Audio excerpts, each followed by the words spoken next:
এই যে পশু কেনার জন্য অনেকে আপনারা চিন্তা ভাবনা করতেছেন যে আমরা পশু কিনবো, শরিকানায় আপনারা অনেকে কিনছেন, সামর্থ্য যাদের কম শরিকানায় কিনেন, জায়েজ আছে। অনেকে বলে যে শরিকে কোরবানি করা হুজুর জায়েজ আছে কিনা, এটা তো ওই কিছু ভাইরা বলে যে না জায়েজ, অথচ হুদাইবিয়ার সময় সাহাবিরা করেছেন। সাহাবিরা হাদিসের তিরমিজির মধ্যে আছে দহাইনা বাকারাতান আন সাবাতিন, যে আমরা একটা গরুর ওপরে 7 জন কি করেছিলাম, শরিক হয়েছিলাম, এভাবে কোরবানি করেছিলাম সফরের হাল হতে। তো সফররত অবস্থা হোক আর মুকিম অবস্থায় হোক, যাদের সামর্থ্য কম আপনারা শরিকানায় কোরবানি আপনারা দিতে পারবেন। তবে পশু কেনার সময় অবশ্যই সবার মতামতের ভিত্তিতে পশুটা ক্রয় করতে হবে।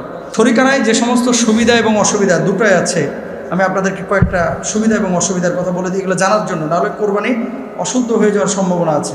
যেমন দেখেন, 1 নম্বর সুবিধাটা হলো যে সবাই মিলে টাকা দিয়ে একটা বড় গরু আপনারা নিয়ে আসলেন।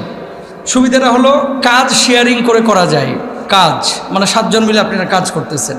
এখানে কিছু আছে কুতুব, মানে গরু ধরতেও রাজি না, শুইতেও রাজি না, কাটতেও রাজি না, হ্যাঁ খালি বাড়িতে বসে বসে টিভি দেখে আর বলে দোস্ত কদ্দূর হইল, কথা বলেন না কেন?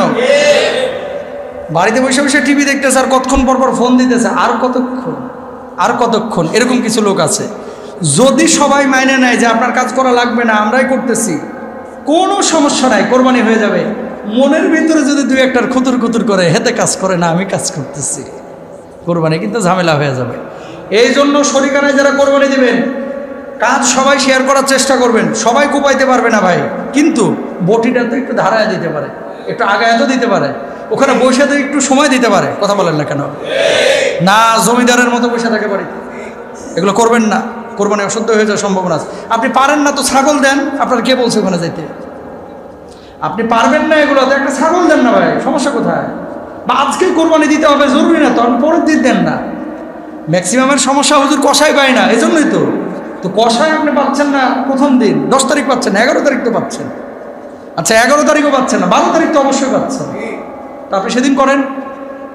তো সুবিধা হচ্ছে সবাই মিলে কাজ শেয়ার করা যায়। 2 নম্বর, কোরবানির পশু যখন আপনি কিনতে যাচ্ছেন, ভিডিও কলে অনেকে দেখেন, অনেকে বলেন যে ভাই 7 জন যদি শরিক থাকেন, 5 জন যদি থাকেন, সবার মতামতের ভিত্তিতে পশুটা নিতে হবে। যেমন 2 জনের পছন্দ হয়েছে, 3 জনের পছন্দ হয়নি, আপনি একটু মোড়ল টাইপের, এই জন্য ওইটারে কিনে নিয়ে চলে এসেছে। 3 জনের কাছে অশুদ্ধ হবে কোরবানি, মতামত সবার থেকে নিতে হবে। টাকা পয়সা যদি ঝামেলা হয়, হানাফি মাযহাবের একটা রায় অনুযায়ী যদি 1 জনের ঝামেলা হয়, সবার কোরবানি প্রশ্নবিদ্ধ হয়ে যাবে। তবে শাফি মাযহাবের কিছু কথা এটা বেশি গ্রহণযোগ্য মনে হয়েছে। তারা বলতেছে যে কোরবানি যারা 7 জন অংশগ্রহণ করছে যেন 7টা কোরবানি দিচ্ছে। তো ও হারাম খাইছে, ওর হারামের দায়ভার আমি কেন নেব?